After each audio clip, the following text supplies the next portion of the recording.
honorable guests, dear ambassador, I'm very happy to welcome you today at the University of Fine Arts Vienna. You're presently here in the Institute of Conservation and Restoration. I welcome you to a workshop organized by different colleagues here in-house. First of all, I should send you warm regards from our Vice Chancellor, Barbara Putz-Blecko. She is unfortunately not able to open this event today, and I would also like to welcome our colleagues from the basement, from the Textile Technological Department. You will have workshop also there, and we will host you here because we have a small lecture room, and this was the request from the Indonesian Embassy that you should have first some lectures and then go into practice. Textile conservation is a very important field here in-house. I welcome also my students, so they will become all young, promising textile conservators, and my colleague Tanya Kimmel, who is a senior textile conservator. And maybe if you find some time today, Tanya will also guide you through our workshop here in-house, the studio where ancient textiles, historic pieces are restored. We are working for major museums in Austria, so maybe if you would like to take a side step to conservation, Tanya will be your guide in one of the breaks. Conservation has a long-standing tradition in our country. Already in 1933, the first academic training program for textile conservation has started in Vienna. So we are building up tradition and history, and we are very fortunate to have this long tradition in conservation. Maybe you will also build up training programs in your country. So I would like to be very short because you have a very dense schedule. Welcome here in-house, and if we can do anything to make your stay as comfortable as possible, please tell us. Tanya will be with you. Thank you very much. Thank you very much, and very good morning to distinguished guests, ladies and some gentlemen. First of all, I would like to convey apology from my ambassador, Ambassador Rahmat Budiman, who is willing to open or to give some remarks on this very happy event, but unfortunately he has to be in UN building because we covered both for bilateral relations as well as the UN matters. So that's why he asked me to represent him on his behalf to deliver the remark before we continue with our program. We also would like to thank the Austrian University for Applied Art and for the collaboration, such a wonderful collaboration, and as well as the Ministry of Indonesian Ministry for Tourism, which help us in put everything, organize everything, this event for all of you, as well as we will have a presentation from Ibu Yani, Dr. Yani Saptadewa. Thank you very much, Dr. Yani Saptadewa, for being with us, as well as Ibu Lulut. She's our batik expert. I believe that the second part of our program today you will hear much from her. He's the expert on batik. Last but not least is the colleague from Blue Economic Foundation for making everything happen, and of course my lovely colleague from Indonesian Embassy who put everything together. What you are going to see today is batik. Batik for Indonesian, especially Japanese, coming from Java Island, Central Java Island to be precise, is not only a clothes, not only a material, but it's part of our lives. You may say that we live with batik from cradle to grave. I still remember when I was a very small child. At the time, every time I have sick, fever, high fever, then my mother will carry me with this old batik cloth. Believe it or not, she hugged me for 1.5 hours and the fever is subsided. So it just give you idea that most of Indonesian people live with batik. So even until the grave, when Indonesian pass away, usually before you wait to be funeral. Tomorrow, usually the day after funeral, they will cover the body with the batik, as well as during the party.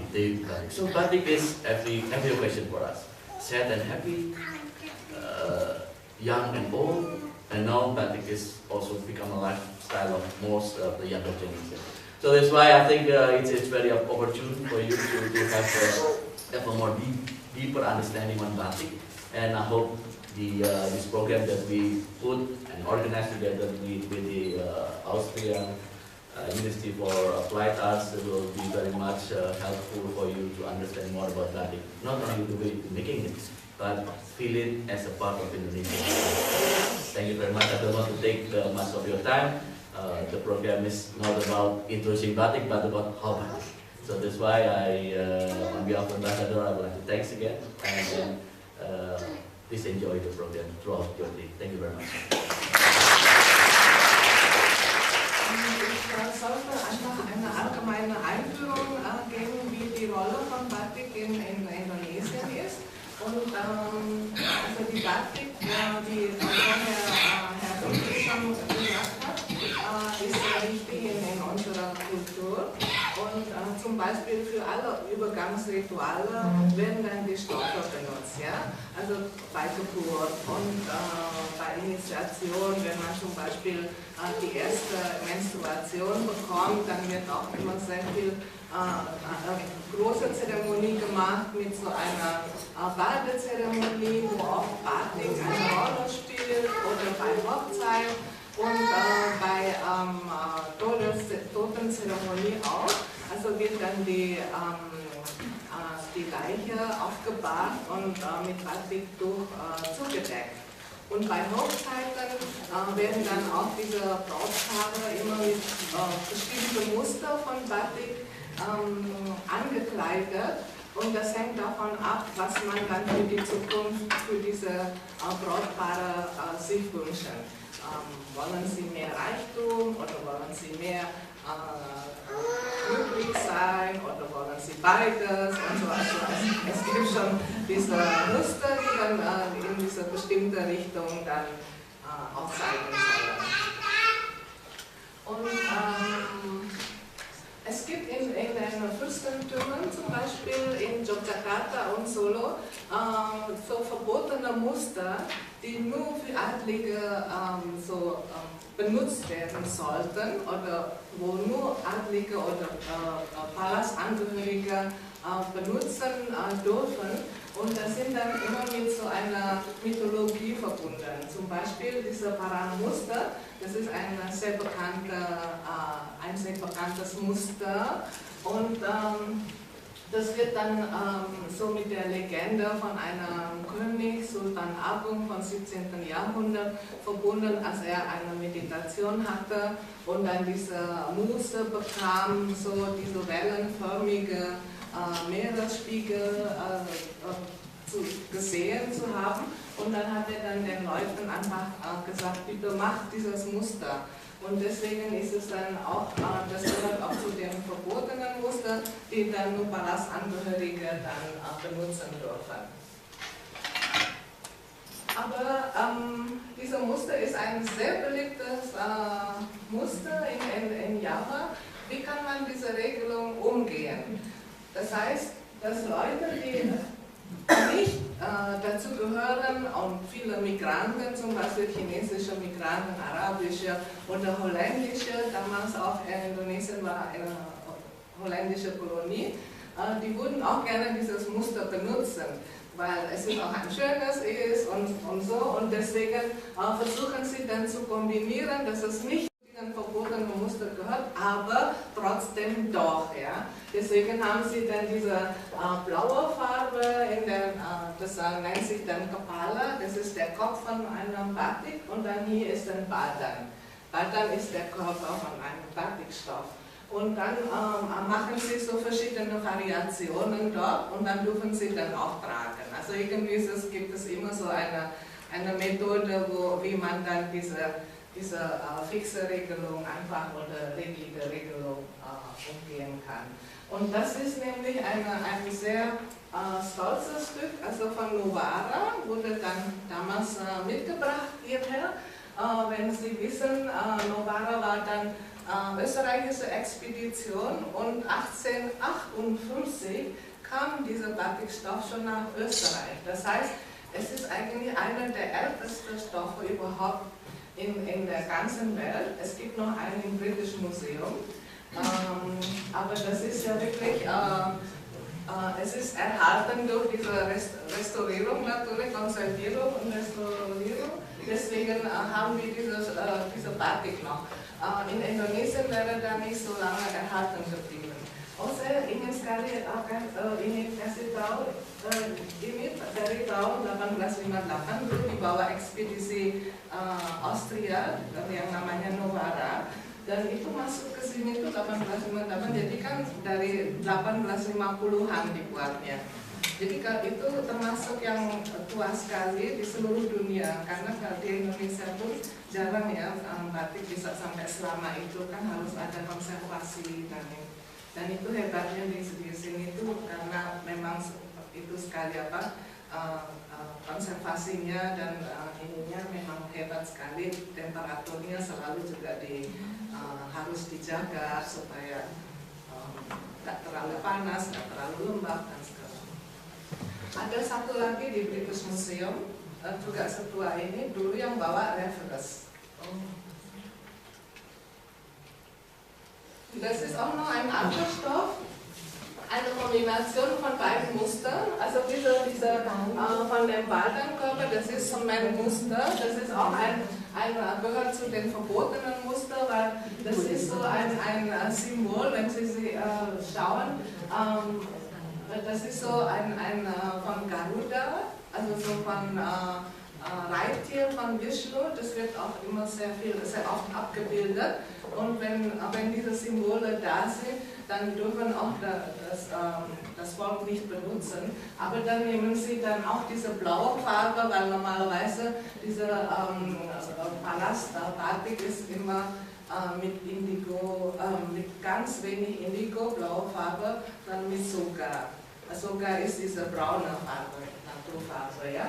Und hier ist es sehr viel mit Indigo, das heißt, das Blaue ist mehr konzentriert und dann verbunden mit dem Kepala in der Mitte, dann darf man auch so benutzen. Das ist auch ein sehr altes Batik, 1879 akquiriert vom Museum, aber 1850 etwa produziert. Und dann noch das andere Muster ist dieser Karbon, das ist auch mit der Legende verbunden, dass es auch der Ursprung des Lebens ist. Also das wird auch sehr oft gesagt, interpretiert, dass es eigentlich ein göttliches Symbol ist von der Mythologie her, aber vom Muster her wird das dann von einem Palmenkern so, wenn man teilt, dann sieht es so aus. Ja. Also die Kerne von Palmenpflanzen. Das ist natürlich, das mag ich sehr gerne, also diese moderne, kreative Batik. Das heißt, das sind dann die beiden Parang- und Kawung-Muster und dann verbunden mit einem so chinesisches und holländisches Motiv. Das ist wirklich, das heißt, man kann auch beide Motive so benutzen. Das ist in der Früh und am Abend, dann kann man auch immer so anders wickeln. Und dann sieht es so aus, als ob man zwei Batik hätte. Also eigentlich ist es nur eins. Das heißt, wenn man irgendwo übernachtet hat, kann man dann diese eine benutzen, am nächsten Tag und das andere, dann weiß man nicht, dass man dann doch nicht zu Hause übernachtet hat. Ja? Und dann gibt es durch diese synthetische Farbe Erfindung Ende des 19. Jahrhunderts kamen dann die synthetischen Farben mit den ganz Blau und Grün und so. Und dann an der Nordküste Java gibt es dann so Batikproduzenten, also chinesische Migranten, die ganz andere Motive dann reingebracht haben, zum Beispiel Bouquet, ja, das ist dann auch so diese Blumenarrangement, das ist dann inspiriert von den Holländern oder dieser holländischen Frau, die da auch sitzt. Ja. Und dann sehr viele Motive auch von Jugendstil, das kam dann gerade auch hier. Also das ist eine sehr interessante Forschungsarbeit noch, wie weit dieser Einfluss zwischen Jugendstil und Batik-Motive auch kamen oder umgekehrt auch, also Beeinflussung. Das ist noch sehr offen. Aber in Indonesien selber wird auch sehr oft gesprochen, ach, das ist Jugendstil-Motive. Also und ja, Batik ist auch ein Kunstwerk, also das ist auch wirklich nicht nur so von europäischen Kunstverständnis her wird gesagt, das ist keine Kunst, weil es da eigentlich von verschiedenen Leuten produziert wird an Stoff, aber ich finde, es ist wirklich auch dieses kreative Motiv und das ist auch ein Kunstwerk, ja, und die Produktion werden Sie ja heute noch lernen und ich freue mich, dass es dann diese Möglichkeit gibt. Vielen Dank.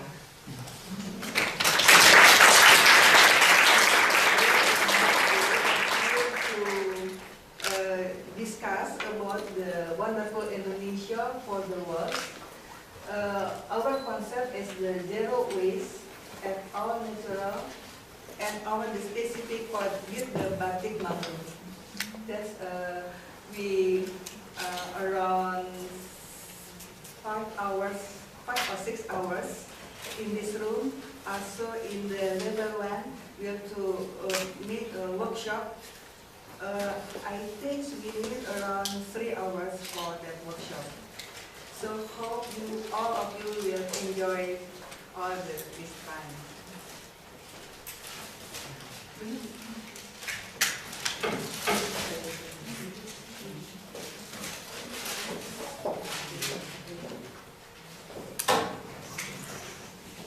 So the blue economy concept is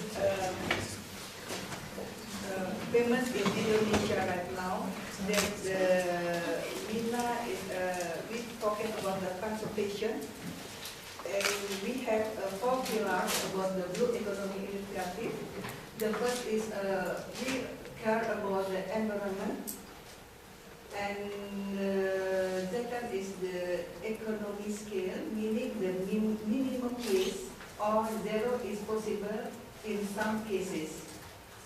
Because for the minimum waste, we can to take a multiple cash flow, and at least we can to make a lot of revenue from that concept. Today we will to take the mangrove, and another slide we have some cases how the mangrove will get a multiple product, will get the multiple cash flow. And the popular for the blue economy concept as the social, because we use the local wisdom, the transfer knowledge from the local wisdom, transfer from the entrepreneurial practice. So we make the entrepreneur become. And also the science and technology. Science and technology for the ecosystem-based innovation, also the science and technology. So we collaborate with the local wisdom combined with the science and technology. Now this is the mangrove. In Indonesia, we have a lot of mangrove, and the mangrove can use for anything. We can use for the fruit. Also, we can to discuss after this, because for the conversation, water conversation, we can use the mangrove in the estuaries, in the tropic and subtropics. And this is the mangrove study center. is the mangrove can collaborate. The habitat can use for the fish, also the prawn, also together. Live together. Oh yeah, live together. Live together. And they can to the connect each other, and they can to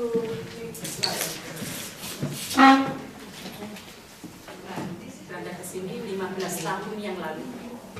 Saya aktivis lingkungan dan juga seorang guru.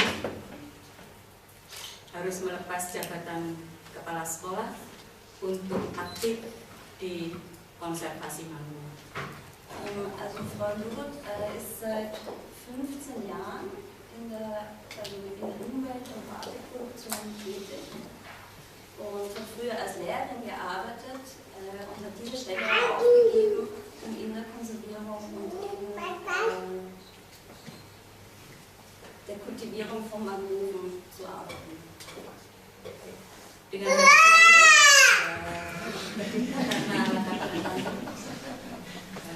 untuk lingkungan, jadi mengajar masyarakat untuk lebih cinta pada lingkungan. Also im Großen und Ganzen geht es hier um Sustainability und Nachhaltigkeit und einen besseren Umgang mit der Umwelt und um der Bevölkerung das auch weiterzugeben. Bahan makanan, jadi bisa dibikin energi, abon dan sebagainya, pewarna krem.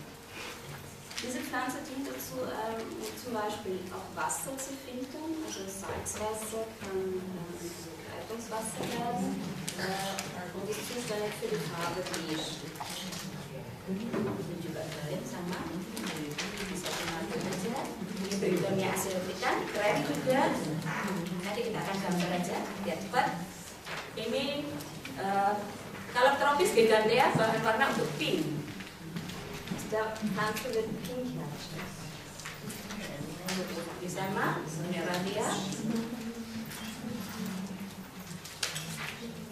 Di Celocarpus, Soga.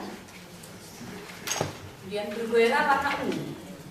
Aus dem Teil wird lila hergestellt. Lebih banyak lagi, karena udah banyak, nanti kita akan kerja sambil bekerja, nanti boleh bertanya, kita akan berikan waktu khusus untuk tanya jawab. Die weiteren Farben stellt man also bei der praktischen Übung. Baik, ini tadi malam saya kerjakan dalam waktu 7 jam. Dapat 33 motif. Also die 33 Motive, die hier liegen, hat sie ganz innerhalb von 10 Stunden gezeigt. Sie hat nicht geschlafen.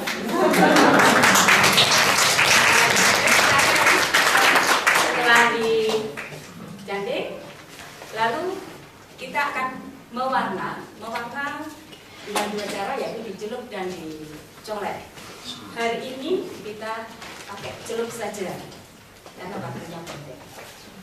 Also es gibt 2 Arten, neben den 3 Arten, die vorher erwähnt worden sind, gibt es noch 2 weitere Herstellungsarten, Batik einzufärben. Das eine ist das Batik einzutrocknen. Und das zweite ist, den Batikstoff anzumalen. Wir arbeiten heute mit den anderen Malen. Also falls Sie einen Batikstoff geschenkt bekommen, der noch nicht genäht worden ist zum Beispiel das eine Möglichkeit, den Batikstoff zu verwenden.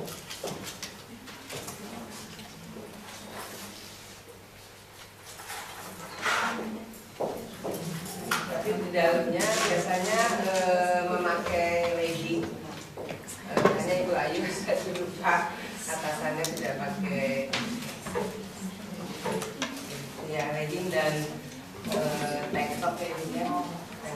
Darunter kann man ein Legging oder ein Tanktop tragen. Kecuali yang muslim, pakai manset.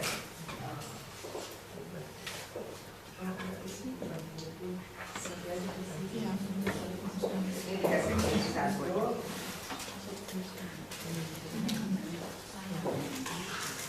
Ya, kalau ini kan nanti, kalau enggak nanti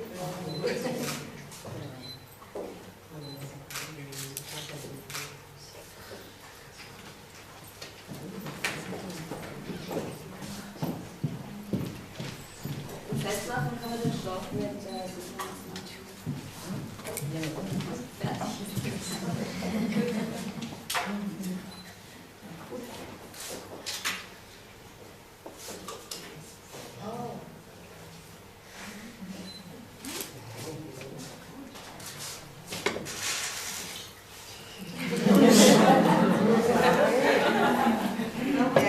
supaya lebih pakai.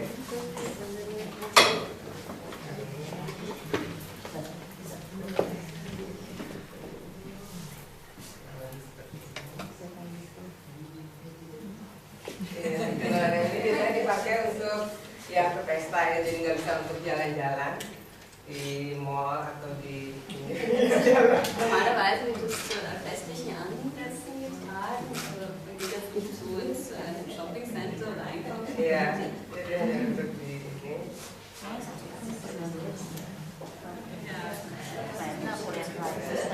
Sehr geehrte Damen und Herren, liebe Gäste, ich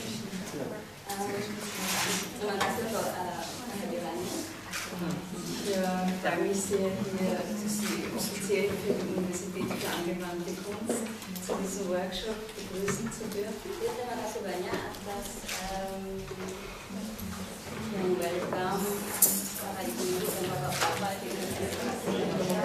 Provided by the House of the Ambassador's Residence of Indonesia, and I hope you will enjoy the rest of the remaining program.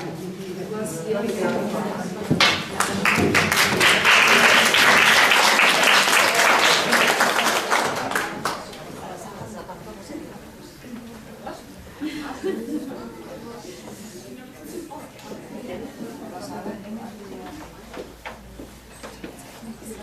Pakai ini baik, poster Kelly.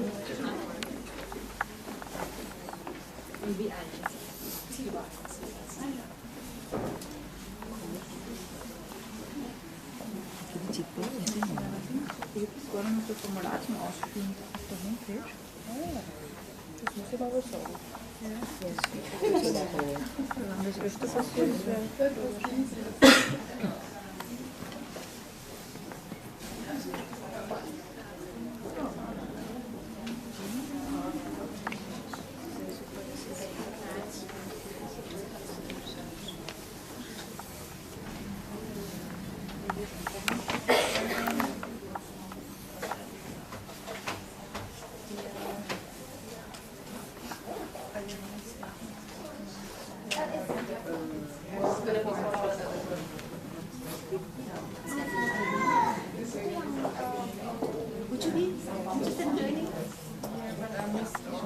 Bisa lagi lebih bagus lagi.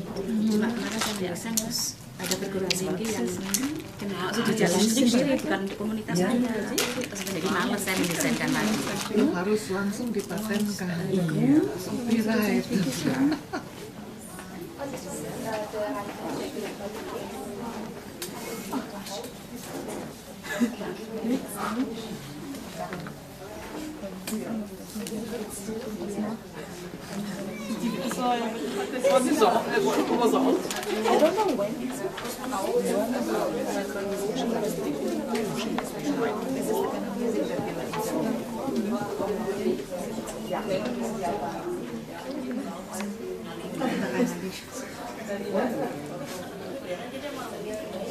Es sieht schon auch so ungefähr.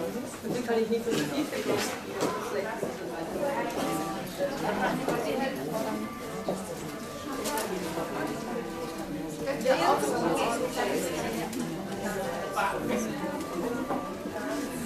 So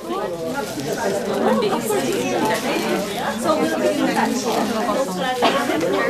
Yes. I will. Thank you for coming. Sebelah sana. Dasarnya di situ, Bu. Tunggu cari dulu, Bu ya. Wie zu, male ich die Punkte aus oder?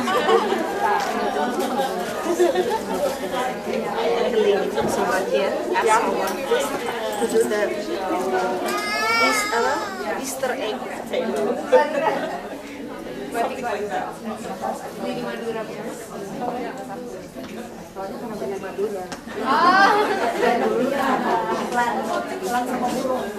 Und dann gibt's hier nach vorne, dann hast du das da.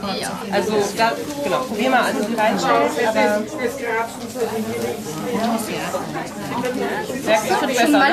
Ja, gerne. Ja. Sure, I can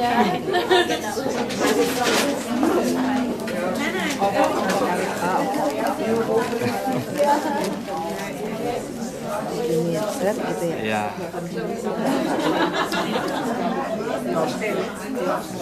Agak kecil ini. Ya, gambar dulu pakai pensil. Gambar kita.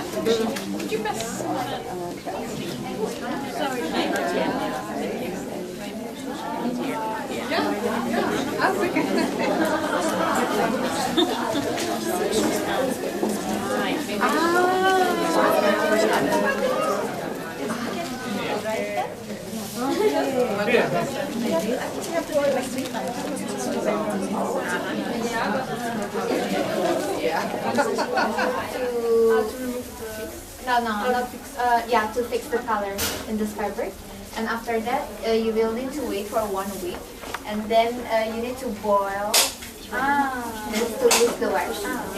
In 1 week. Yeah, in 1 week. Because it's natural, so it needs time.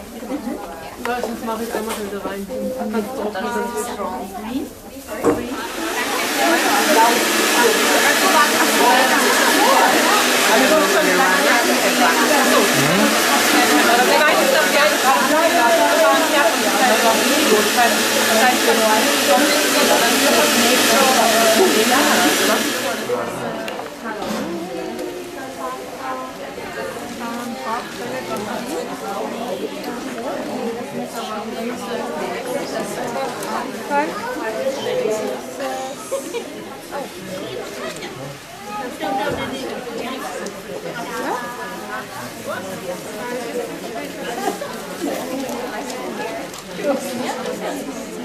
Es funktioniert. Es ist schnell.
Nicht vor dem jetzt. Also nach draußen, also dann reagiert es halt sehr in die Woche.